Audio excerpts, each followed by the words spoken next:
Hello po mga kabayan, kamusta po kayo? Sana po nasa maayos po kayong kalagayan.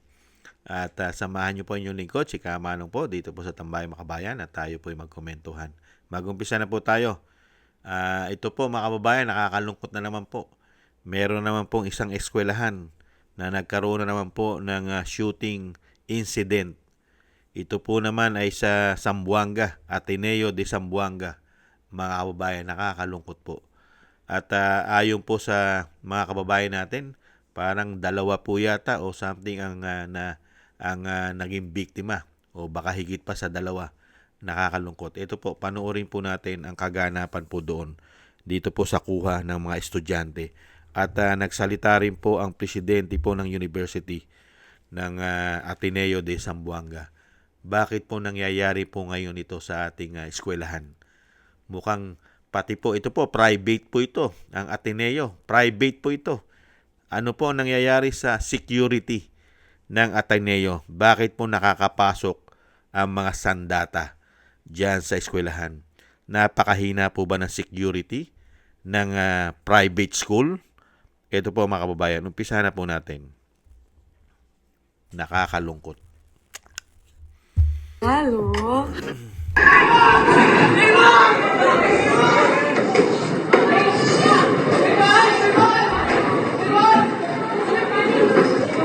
Sipay!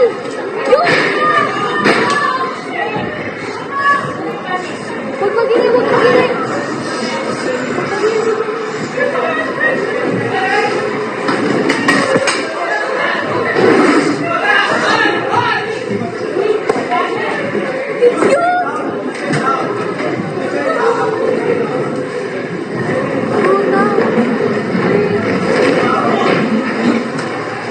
Dapat meron magbantay dyan.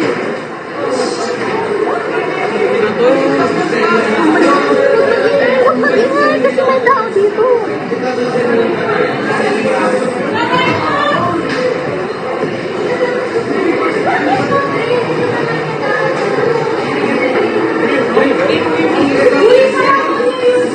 Huwag mag-ingay.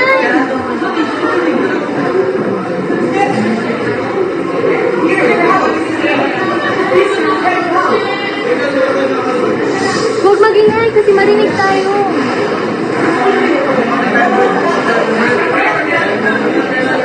Puso. Baba.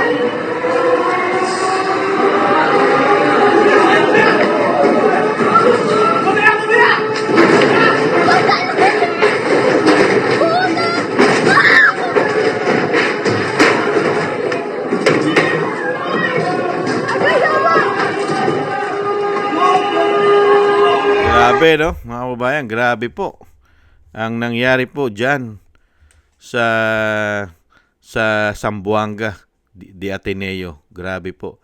Ito po ang sinabi naman po ng kanilang presidente, mga kababayan, ang president ng university. Painggan po natin siya. Tinatulong po namin sabihin na nagkaroon po ng isang insidente dito sa aming paaralan sa campus po ng Ateneo de Zamboanga University Junior High School building sa barangay Tumaga ngayong umaga po nito. Ang mga detalye po ay patuloy pa namin pong inaalam. Gusto ko pong banggitin na noong nalaman po namin na mayroong insidente po dito sa campus po ito, sa pakikipagtulungan po natin sa kapulisan at sa local government unit, pagdadagat po tayong nagpunta at tinignan kung ano ang nangyayaring sitwasyon. Ang pangunahing kagustuhan po namin at that time was to make sure that all our students who are at main building, this campus, junior high school, at saka po ang ating mga elementary or grade school students be properly evacuated. Sila po ay evacuate papunta po dun sa mas malayong covered court kung saan ang kanilang mga guro at ang ilang po nating mga empleyado ay nakasama po sila at inaalagaan at binibigyan pansin. We recognize that this incident could cause a lot of deep concern and worry for our parents, for our families, the guardians, for the students, your loved ones whom you entrusted to us. And we're deeply, deeply saddened by this incident. Prior to this, our security team has been preparing even for simulation exercise, precisely because we understand the value of keeping everyone, our students and our personnel, safe. This is our primary objective. And that is why we are deeply saddened, deeply saddened by this incident this morning. We are confirming that there are 2 fatalities.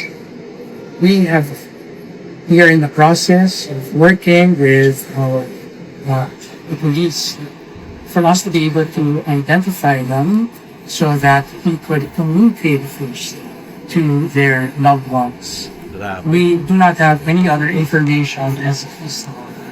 Pero we would like to share them as responsibly as we can, as soon as we have them. Tinatulong po namin. Yan po mga kabayan, ang presidente po ng University de Zamboanga, mga kababayan, ang Ateneo de Zamboanga. Grabe po, no? Elementary, high school, middle school, yan po ang mga involved at nasasangkot po sa mga krimen, mga nag-aamok. Ano yan? Nabully na naman? Bullying na naman kaya? Ang tanong, nakakapasok kahit po sa private school, mga kababayan? Ano po sasabihin po ng nila? Nakasasakyan, baka naipasok sa sasakyan. Mahina na po ba security natin kung naipasok man ng sasakyan? Hindi po ba? Wala na ba pong checkpoint kung nakasasakyan ang mga nag-aaral? Hindi po ba? At grabe, no? O sinasabing nailagpas yan o na sa pader, pader to pader, ganon. Ibang klase. Dapat nga po naging doble na po tayo dyan eh. Di ba? Nagkaroon na po tayo ng warning po sana mga eskwelahan dahil nga po sa mga nakarang insidente. Di po ba? Dapat naging aral na po sa atin yan, lalo-lalo po nga dahil nga grabe po ang mga utak ngayon ang pumapasok sa utak po ng mga kabataan ngayon. Pagka po sila'y nagalit, kung may galit man sila sa puso nila, kung halimbawa kung sila man ay nagkaroon ng bullying o binubuli, ang nagiging sagot at ganti naman nila sa mga sarili nila at isip nila ay magdala ng sinasabing armas at gumante at nadadamay pa ang mga walang kamuwang-muwang mga kababayan. Ang pinakamabigat, yung safety. Yung safety ng eskwelahan. Paano pa tayo magtitiwala? Di po ba?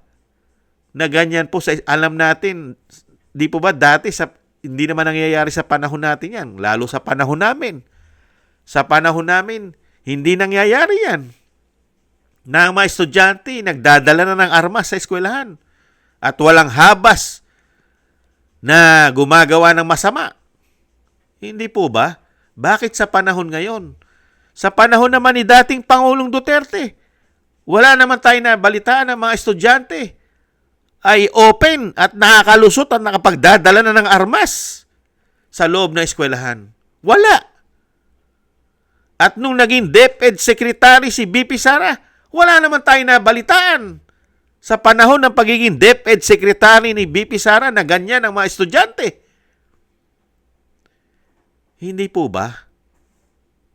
Kaya nga po napakaganda po nung ginawa ni BP Sara na kontrolin niya ang mga kabataan na mailayo ang isipan sa marahas at madahas, lalong-lalo po mga kababayan, doon pa sa mga makakaliwang grupo na kumukuha at nagbe-brainwash sa mga kabataan natin para po maging enforcement nila at madala pa sa bundok, di umano. Nakakalungkot. Pero ayon po rito sa mga text messages nila na may mga biktima na raw po dyan, hindi bababa sa 2 yata. At siyempre po, ang ating mga kababayan, lalo po yung mga nasa text message po dyan, talagang nalulungkot dahil isa pong private school po ang Ateneo. At mamahalin po yan. Napakamahal na eskwelahan yan pag nag-aral ka dyan.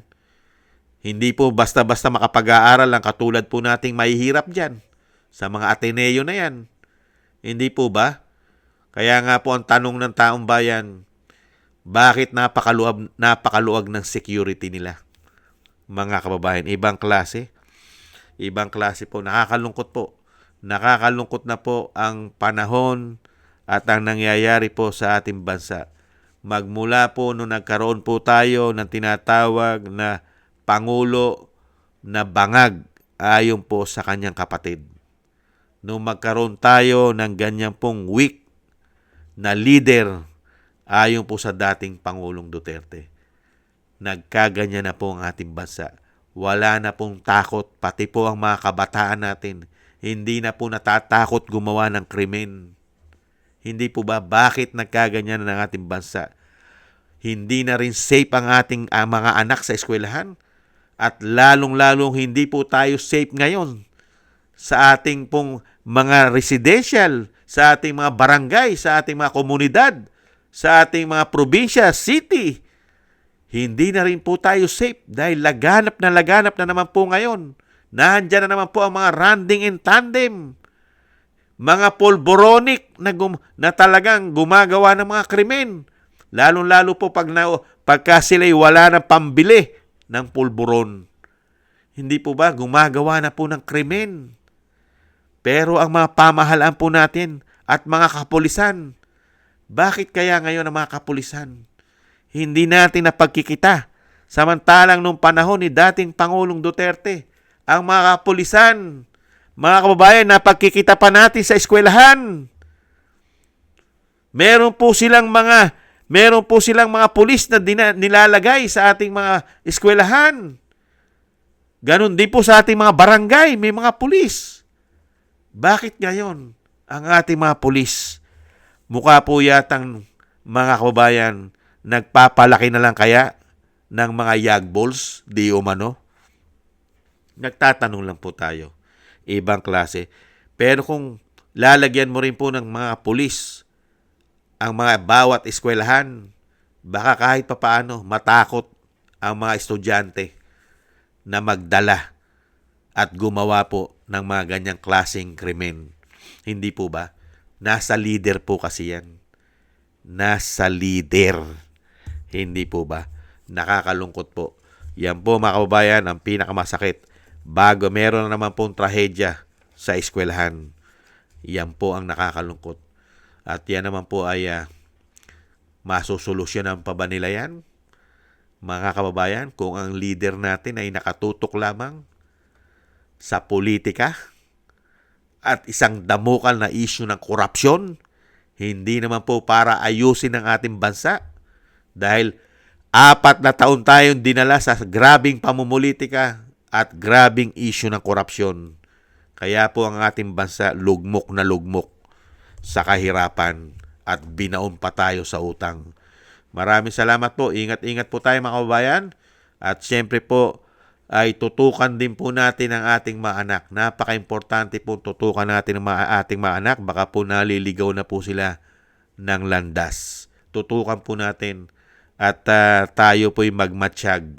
Baka po isang araw ang ating mga anak ay nagkakaroon na rin po sila ng idea sa mga ganyan nangyayari sa eskwelahan. At syempre po, tutukan din po natin ang mga barkada ng ating mga anak. Baka po sila'y nababarkada sa maling barkada o sa maling kabataan.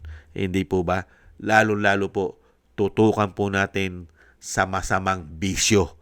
Baka nabibisyo na po ang ating mga anak. Kailangan po nating gabayan at tutukan. At syempre po, maingatan din po sila. Maraming salamat po mga kabayan sa gusto po ng ating tambayang makabayan sa YouTube at TikTok.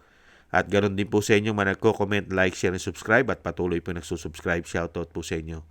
At thank you rin po sa mga nagbibigay po ng tulong at biyaya. Shoutout po kay Eric Hershow from Canada, kay Baby Roman, Ate Isa from Cagayan Valley. Ako si Pilam, Ani Jo, kay Tatay Nick from Toronto, Canada, Jesus Valdivena, Rolando Guerrero, Felipe Shapno from Texas, USA, Ma'am LB Sermani from North Miami, Florida, USA. Romulo de Vinagracia from Bacolod City. Frank Zamora from California, USA. Shoutout po.